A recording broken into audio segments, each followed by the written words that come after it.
और बड़े संवेदनशील बात है कि हमारे एक पटियाला के अंदर सर्विंग कर्नल पुष्पेंद्र बाथ और उनके बेटे की जिस तरह से बर्बरता से पुलिस के खाकी वर्दी के अंदर, पुलिस जिसका काम दुनिया को प्रोटेक्शन देना है, हर सिटीजन को प्रोटेक्शन देना है, उसके कुछ लोग 12 अधिकारी जिन्होंने बर्बरता से एक सर्विंग कर्नल की मार पिटाई की, हाथ टूट गया, जिस तरह का इंसिडेंट हुआ, 4 दिन तक एफआईआर नहीं की गई, एसपी से मिलने का समय नहीं मिला।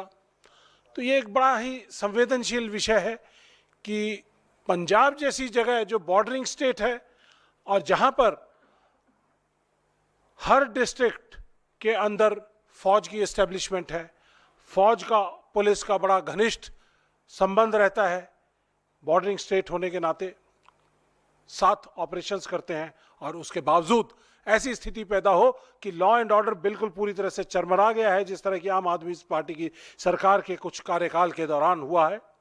ऐसा इंसिडेंट हमने पंजाब में होते हुए नहीं देखा है पिछले 40-50 सालों के अंदर। ये एक एक्सेप्शनल गुंडागर्दी का केस है जो कि खाकी वर्दी वालों ने किया है। तो साथियों, मैं एक छोटा सा क्लिप्स आपको दिखाना चाहता हूं कि किस तरह से पूरे देश भर के लोग आहत हैं, अलग अलग सिविल सोसाइटी के लोग, फौज के लोग, सर्विंग, रिटायर्ड, किस तरह से वो लोग आहत हैं, उनके मैसेजेस आ रहे हैं। तो ये एक आपकी यादों को थोड़ा सा तरोताज़ा करने के लिए, ताकि आपकी इमोशंस जो हैं वो हिलें और स्टर हो, उसके लिए video, can we see this? ये वेस्टर्न आर्मी कमांड ने किया। ये मिसेस बाथ की स्टेटमेंट है।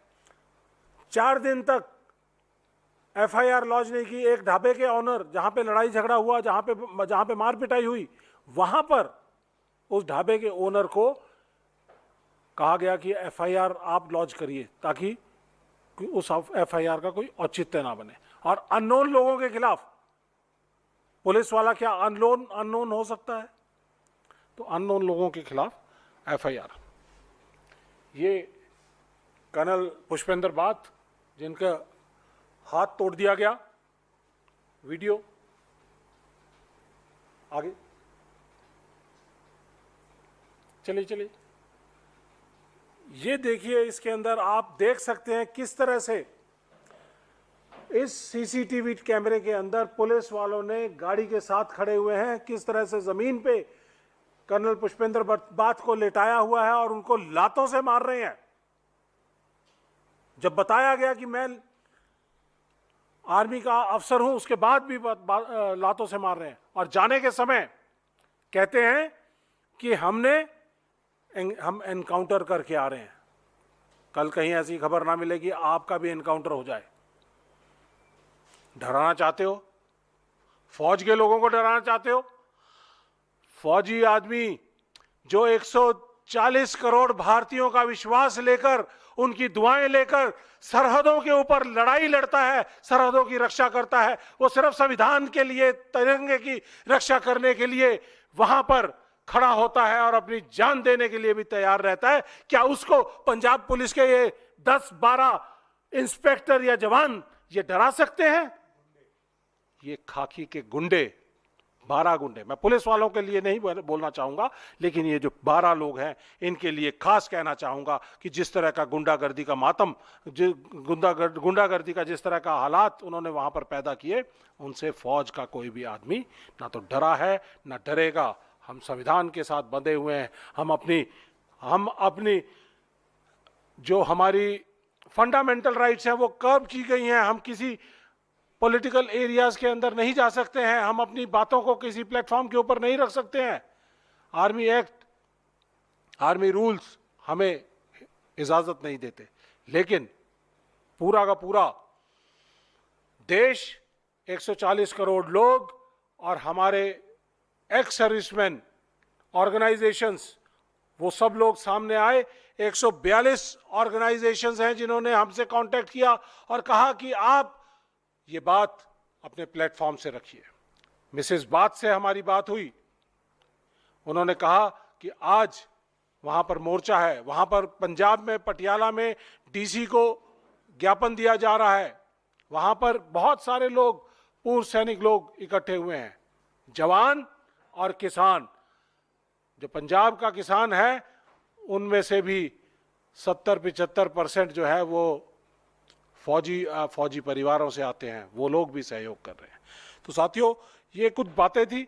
मैं पंजाब के परिप्रेक्ष्य की बात करने के लिए ज़्यादा मैं अपने भाई आलोक शर्मा जी को कहता हूं, वो कहें, फिर उसके बाद मैं समअप में आपको बताऊंगा कि इस तरह से देश के अंदर ये ट्रेंड चल रहा है और कई जगह पर इस तरह की चीज़ें हुई हैं। तो आलोक शर्मा जी, पहले आप अपनी बात रख दीजिए। Thank you. बहुत बहुत धन्यवाद। पत्रकार वार्ता में तमाम पत्रकार बंधुओं का पुनः स्वागत। साथियों, अभी कुछ दिन पहले पंजाब की सरकार के 3 वर्ष पूरे हुए थे और बड़े बड़े फुल पेज एडवर्टीजमेंट दिए गए थे कि रंगीला पंजाब भगवंत मान की सरकार ने बनाया है। लेकिन दुर्भाग्य है कि जो कांग्रेस नारा मर जवान जय जवान जय किसान का देती थी, आज नारा पंजाब में चल रहा है मारो जवान को और मारो किसान को। आज पंजाब की सरकार का नारा, भगवंत मान की सरकार का और पुलिस का नारा है मारो जवान को और मारो किसान को। पूरी तरह से पंजाब पिछले 3 साल में एक गुंडा राज में तब्दील हो चुका है, एक पुलिस स्टेट में तब्दील हो चुका है। जैसा कि कर्नल साहब ने बताया कि बॉर्डरिंग स्टेट है और इंटेलिजेंस के मामले में पुलिस और आर्मी हाथ मिलाकर दोनों काम करती हैं। आज अगर पुलिस और आर्मी के जवानों के बीच में इस तरह के डिफरेंसेस जो कि पूरे देश के अंदर देखने को मिल रहे हैं, और पंजाब का जो एपिसोड अभी आप लोगों के सामने आया, इसके थोड़ा सा हिस्ट्री में जाने की जरूरत है। 13 और 14 की रात को यह घटना घटती है। ढाबे वाले को कंप्लेनेंट बनाया जाता है, उसके आधार पर एफआईआर होने में भी 3 दिन लगते हैं। 1 बजे कर्नल बात जो है वो हॉस्पिटल में जाते हैं और सुबह 6 बजे उनका प्लास्टर होता है। तो जो सरकार कहती है हमने मेडिकल की सुविधाएं इतनी अच्छी कर दी हैं, मोहल्ला क्लिनिक खोल दिए हैं और फर्जीवाल पता नहीं क्या क्या बात करते हैं। हालत यह है कि कर्नल साहब का हाथ टूटता है क्योंकि उसमें माइनर इंजरी दिखानी होती है कि 307 न लग जाए किसी के ऊपर। पूरी तरह से अननोन लोगों के ऊपर पहली एफआईआर होती है, वो भी 2 दिन के बाद। उसके बाद पूरा मामला मीडिया के माध्यम से और सीसीटीवी फुटेज के माध्यम से देश के सामने आता है। हालत यह है कि आज पंजाब के अंदर पुलिस ने पूरी तरह से गुंडा राज फैला रखा है। आज थाने, वहां की चौकियां, वो भी ग्रेनेड हमलों से, बम फटने से नहीं वंचित हैं। जो केजरीवाल जी वहां पर जाकर विपासना की बात करते हैं, ये तो केवल एक छोटा सा एपिसोड है जिसके अंदर किस तरह की घटनाएं घटती हैं। आज हालत यह है कि कल गवर्नर के इंटरफेरेंस के बाद जो पीड़ित परिवार है उसको सुरक्षा देने की बात की गई। आप लोग सोच सकते हैं सुरक्षा किससे? सुरक्षा पंजाब पुलिस के वर्दीधारी कुछ गुंडों से। गैंगस्टर से सुरक्षा नहीं है। गैंगस्टर्स विदेशों में बैठकर अपना काम कर रहे हैं, पंजाब में ड्रोन आ रहे हैं और ड्रग्स माफिया जो है वो पूरी तरह से काम कर रहे हैं। पुलिस वाले सस्पेंड हो जाते हैं, फिर बहाल हो जाते हैं, पता नहीं क्या क्या होता है ड्रग्स के मामले में भी।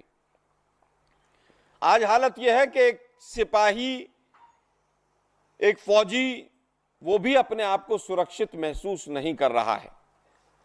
एक कर्नल रैंक का इन सर्विस ऑफिसर, जिस तरह से आज उसकी सुरक्षा भी पुलिस जिसको करनी चाहिए, पुलिस से ही सुरक्षा मांगी जा रही है कि इससे बचाओ, इन गुंडों से बचाओ हमें। वहां पर एक एसएसपी है नानक सिंह। अब मुद्दों की बात करते हैं। ये वो एसएसपी है जो 2 साल पहले भी वहां से पटियाला से हटाया गया था। आरोप क्या थे? आरोप थे उसकी इनएफिशिएंसी, कि जिस तरह से धार्मिक पोलराइजेशन के माध्यम से वहां पर पटियाला में आज से 2 साल पहले तनाव हुआ, इस व्यक्ति को इनएफिशिएंसी के चलते वहां से हटाया गया। उसके बाद हेडक्वार्टर भेजा गया, फिर दूसरे जिले में शायद मानसा में इनको एसएसपी लगाया गया। हालत यह है कि यह व्यक्ति ही तमाम लोगों को बचाने का काम कर रहा है। एसएसपी नानक सिंह ही पूरी तरह से एफआईआर में नामजद होना चाहिए। आप देखिए पुलिस वालों के मतलब क्या हालत है। पहले कहा गया कर्नल साहब ने दारू पी रखी थी, जब रिपोर्ट आई तो पता चला उसमें कुछ नहीं। वहां की जो घटना है, जो परिवार आरोप लगा रहा है, पहले कहा गया कि कर्नल साहब और उनके परिवार पर दबाव डाल के केस को खत्म कीजिए।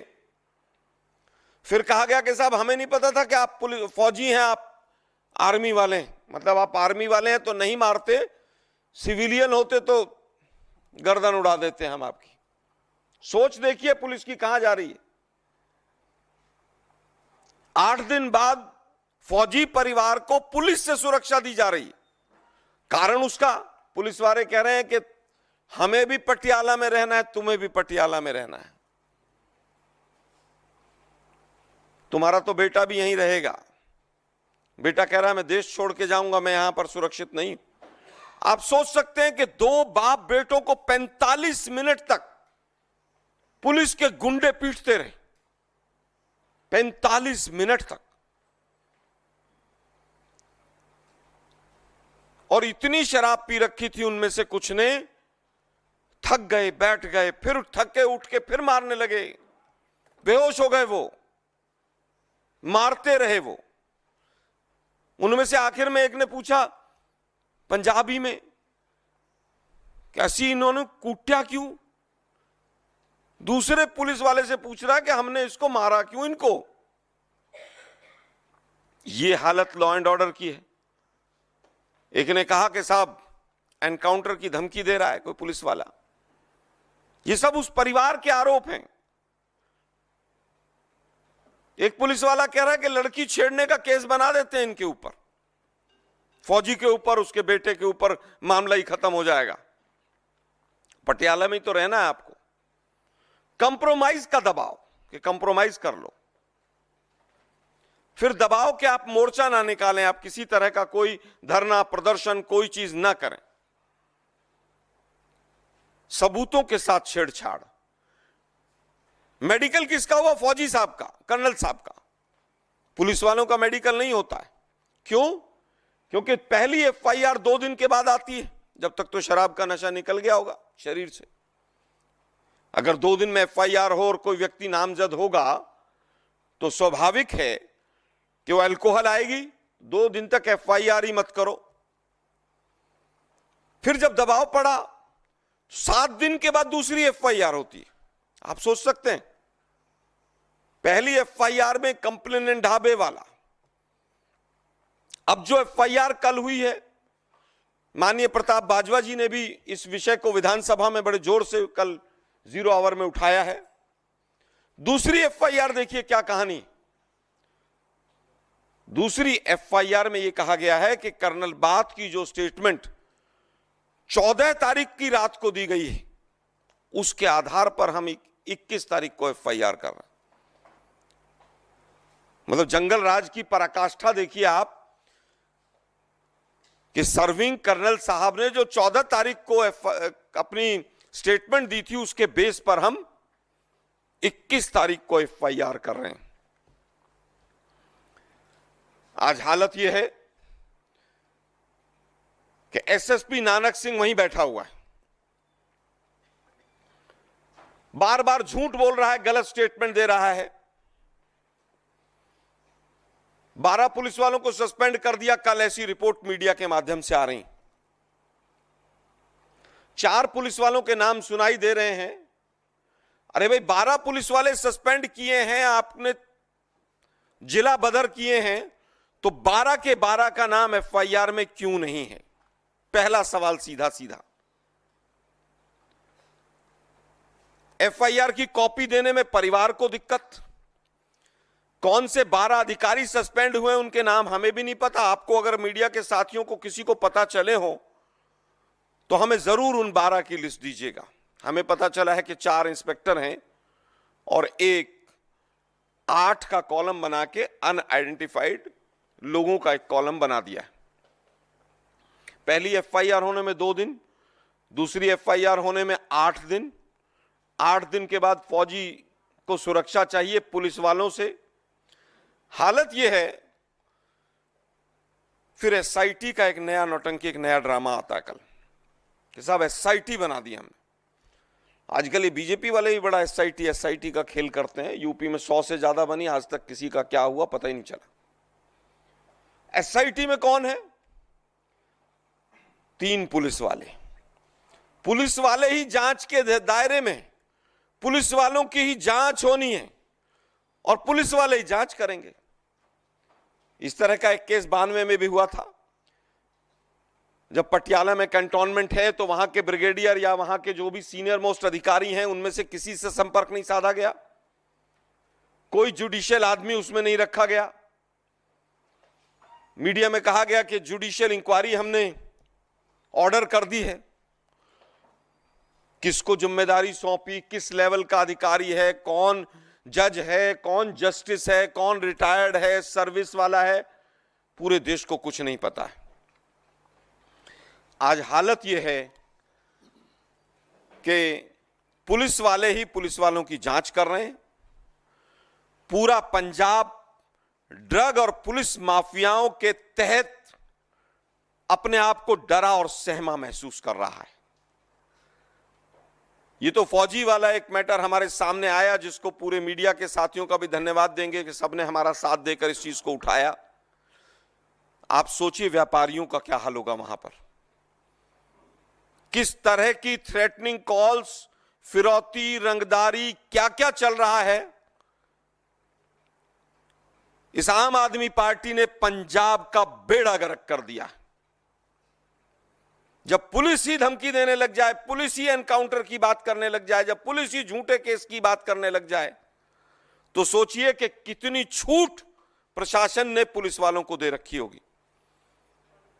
दुर्भाग्य यह है कि सूबे के मुख्यमंत्री, जो स्वयं गृह मंत्री भी हैं, भगवंत मान जी, उनकी तरफ से कोई बयान हमें देखने को नहीं मिला। इतना बड़ा एपिसोड हुआ, 7 से 8 लाख रिटायर्ड और इन सर्विस डिफेंस के लोग हैं पंजाब में अकेले में।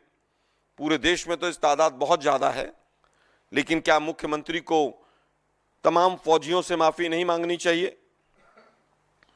एफआईआर को डिले करो एसएसपी के दबाव में, और वो एसएसपी आज भी वहीं पर नानक सिंह बैठा हुआ है। नाम नानक बाबा पे है और कर्म कैसे हैं वो आप लोग देख ही रहे हैं।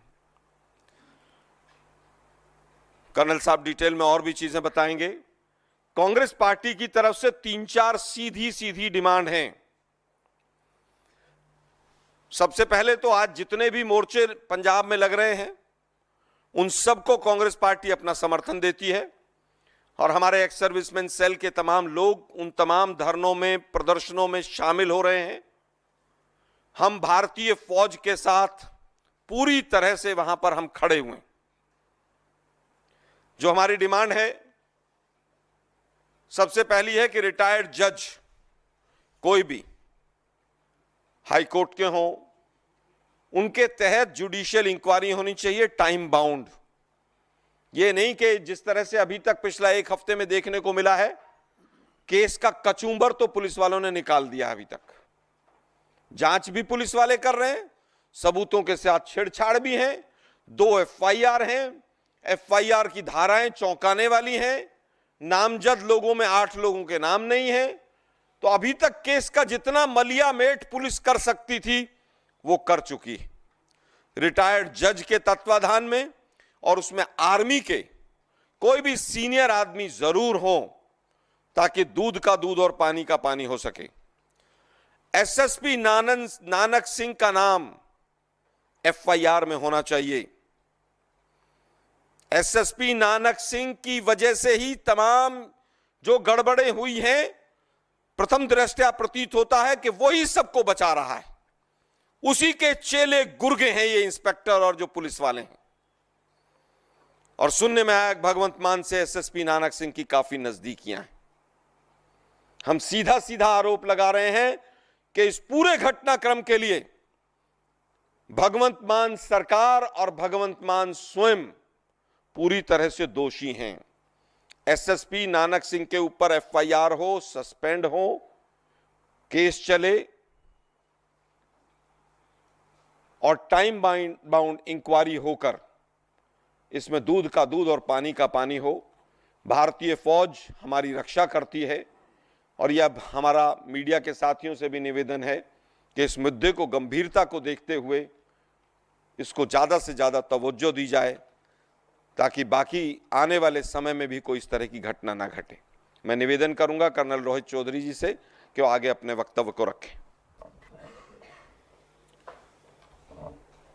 धन्यवाद आलोक जी। देखिए, बड़े तफसील से आलोक जी ने आपको ये बताया। तो ये अगर हम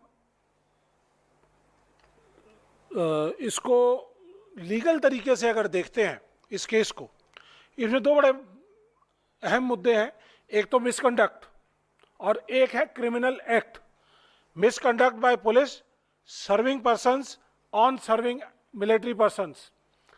अगर ये ऐसा एक्ट होता है तो ये अनबिकमिंग एक्ट के जरिए इसके अंदर डायरेक्टली अरेस्ट है पुलिस अथॉरिटीज का, जो भी पुलिस के लोग इन्वॉल्व हैं।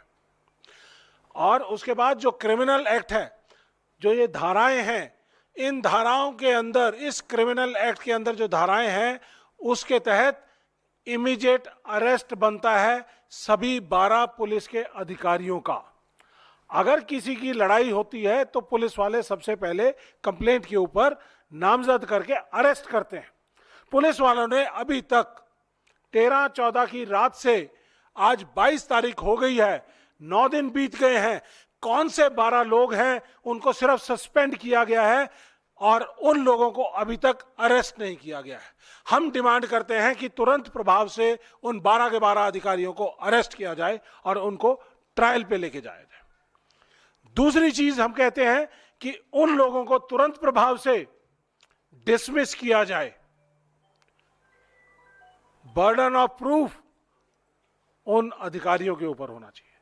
नानक सिंह के बारे में तफसील से बता दिया है। एसएसपी जो है वो नामजद होने चाहिए। और उसके बाद हमारी कुछ एक और बड़ी क्लियर पिछले 8-10 महीने का जो पैटर्न है वो मैं आपके सामने कहना चाहता हूं कि ये जो भगवंत मान सरकार के जो 3 साल के जो गुंडा राज है, उसका आपने एक नमूना देखा है। अगर वहां पर पुलिस के सामने फौजी भी सेफ नहीं है, जिस पंजाब के अंदर पुलिस से ज्यादा डिप्लॉयमेंट फौज की है, वहां पर अगर फौजी आदमी सेफ नहीं है तो सिटीजन का क्या होगा? ये एक सीधा सीधा सवाल उठता है। और हमारे कुछ पिछले 8-10 महीने के मैं क्रोनोलॉजी बताता हूं कि ये किस तरह से बढ़ती चली आ रही हैं। 4 मई 2023 को कारगिल योद्धा, मणिपुर के अंदर कारगिल योद्धा, उनकी वाइफ को किस तरह से नग्न करके उसको परेड कराया गया था। आईपीएकेएफ के अंदर काम किए हुए अफसर, उनकी वाइफ के साथ रेप किया जाता है, मार दिया जाता है। एक भी वक्तव्य हमारे देश के, ना तो प्रधानमंत्री की तरफ से, ना रक्षा मंत्री की तरफ से, ना होम मिनिस्टर की तरफ से, ना मणिपुर के मुख्यमंत्री की तरफ से आया। हमारे leader of opposition Rahul Gandhi ji बार बार कहते हैं, पार्लियामेंट में भी बात उठाते हैं कि मणिपुर के अंदर जो हिंसा हुई है उसके अंदर जो स्पेसिफिक इश्यूज हैं वो भी बार बार उठाते हैं। लेकिन आज तक बीजेपी सरकार ने, सेंटर की बीजेपी सरकार ने चुप्पी साधी हुई है। उसके बाद जयपुर के अंदर 11 अगस्त 2024 को हमारे एक पैरा कमांडो सिपाही जो सर्जिकल स्ट्राइक का हिस्सा भी रहे हुए हैं, जो पाकिस्तान के अंदर जाकर दुश्मन की टेरिटरी में जाकर 10-10, 15-15, 20-20 किलोमीटर अंदर जाकर ऑपरेट करके आते हैं, उसको नंगा करके नग्न अवस्था के अंदर उसको जयपुर के थाने के अंदर उसको पीटा जाता है पुलिस के गुंडों द्वारा। ये कतई मंजूर नहीं है। मैं धन्यवाद देना चाहूंगा कि राज्यवर्धन सिंह राठौर जी ने वहां पर एक फौजी होने के नाते वहां पर गए, कुछ कार्रवाई करने की कोशिश की, लेकिन आज तक पुलिस के लोगों के ऊपर कोई कार्रवाई नहीं हुई है। इसके बाद मऊ के अंदर 10 सितंबर 2024 को मऊ के अंदर कुछ हमारे साथी फौजी यंग ऑफिसर्स अपने फ्रेंड्स के साथ गए हुए थे, उनके साथ मार पिटाई की जाती है। वहां से 2 लड़कियों को अगवा किया जाता है और वहां पे उनके साथ रेप किया जाता है। और कौन करते हैं, उसमें भी पुलिस के लोग शामिल हैं। भुवनेश्वर के अंदर कुछ समय पहले 14 सितंबर 2024 को एक हमारे कैप्टन की मंगेतर और उनके साथ किस तरह से पुलिस वालों ने सलूक किया, पुलिस थाने के अंदर उनके साथ मारपीट की, और वो ब्रिगेडियर की डॉटर थी। और अब आपके सामने ये पंजाब का केस है। देशनोक बीकानेर के अंदर 14 नवंबर 2024 के अंदर इस तरह का हमला हुआ। तो ये पिछले 8-10 महीने में ये जो पैटर्न बनता चला जा रहा है, मणिपुर में बीजेपी की सरकार, मध्य प्रदेश में बीजेपी की सरकार, और अभी 100 दिन भी पूरे नहीं हुए थे उड़ीसा के अंदर एक बीजेपी की सरकार के आते ही, और फिर उसके बाद दोबारा एक देशनोक बीकानेर के अंदर बीजेपी की सरकार, और अब आम आदमी की सरकार।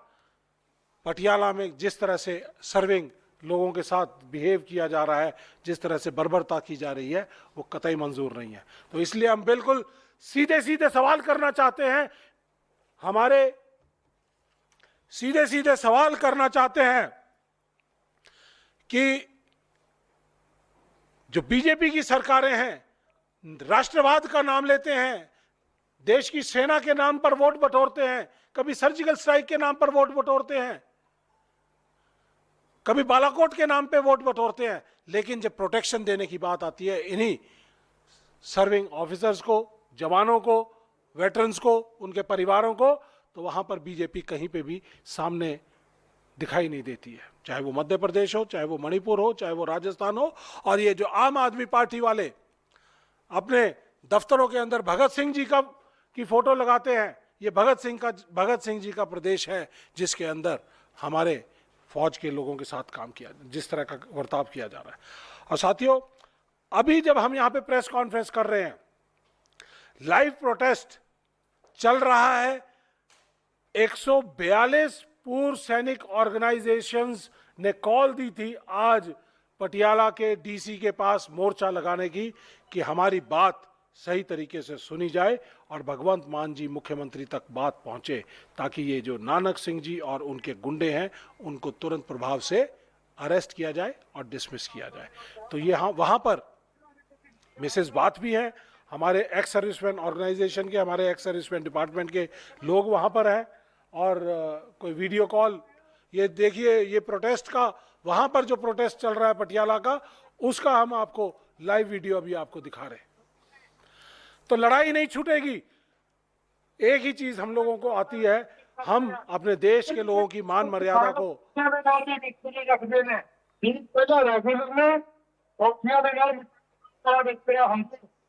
थाने जाने देखा होगा कि पेंशन होती है, हम अपने देश की मान मर्यादा सरहदों की रक्षा करने के लिए जीते हैं और अपनी सैक्रिफाइस देने के लिए तैयार रहते हैं।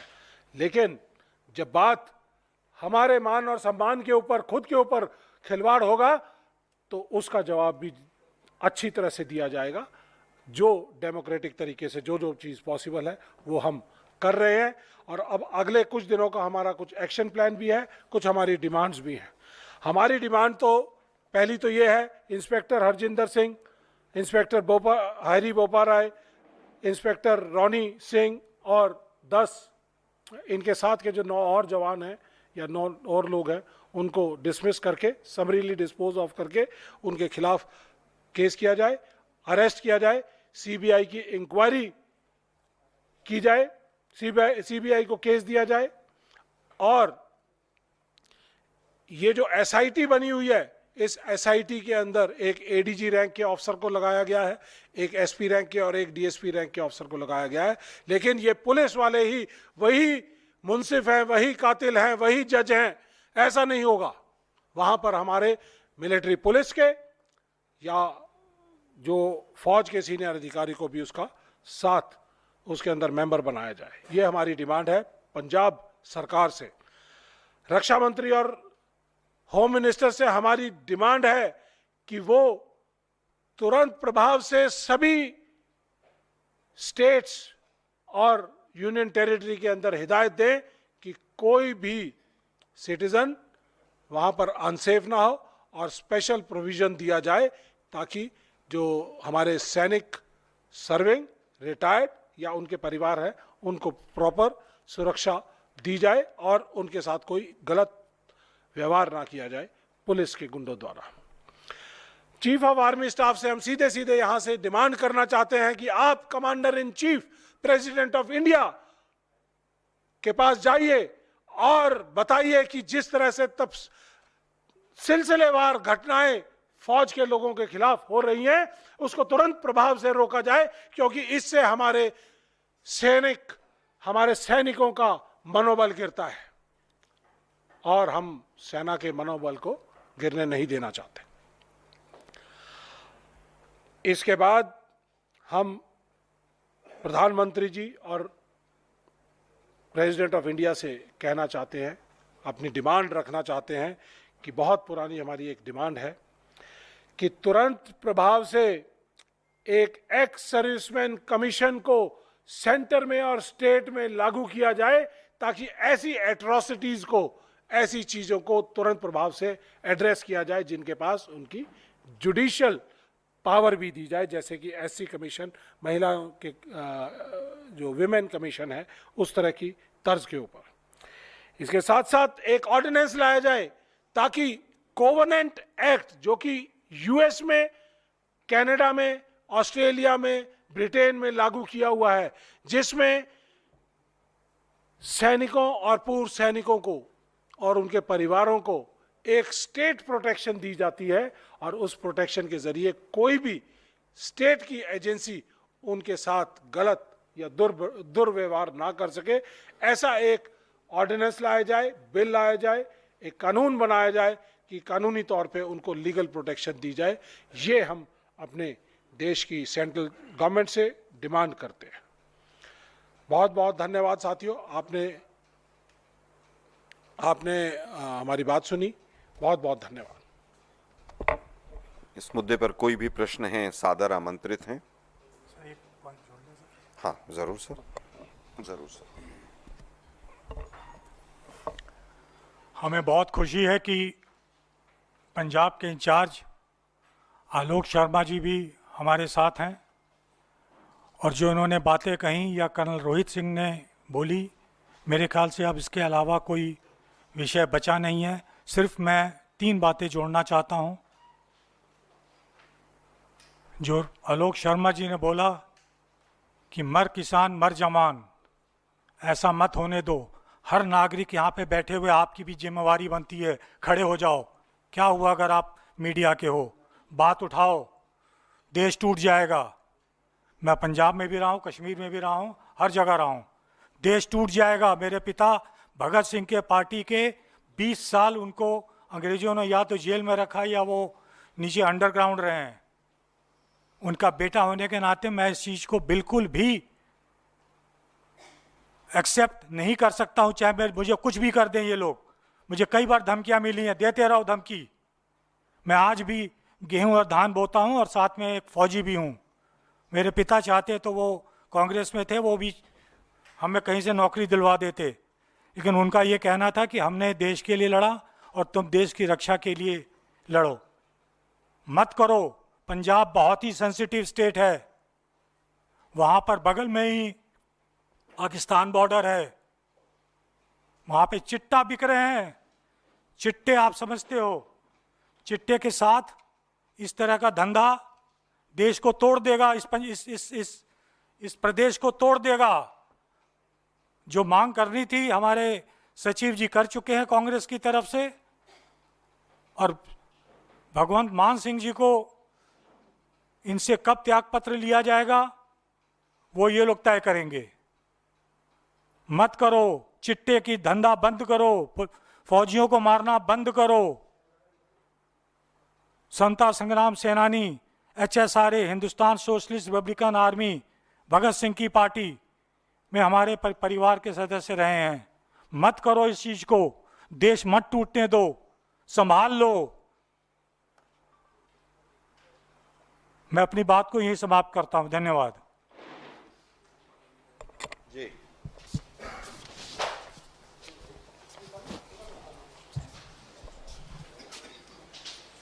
सवाल है तो आलोक जी, सवाल थोड़ा डिफरेंट है। नहीं, पहले इस विषय पे अगर किसी का प्रश्न है तो ले लेते हैं।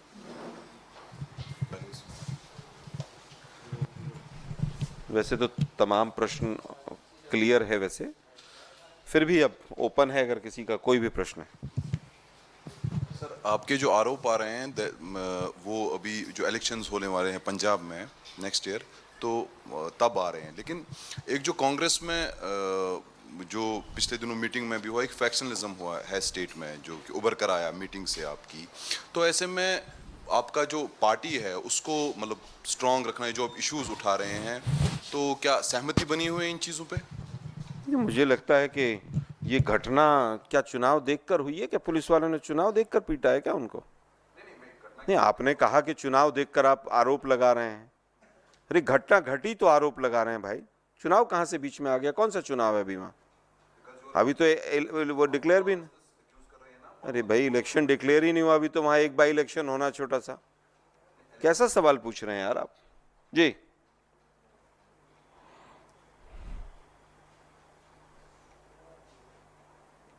बहुत बहुत धन्यवाद।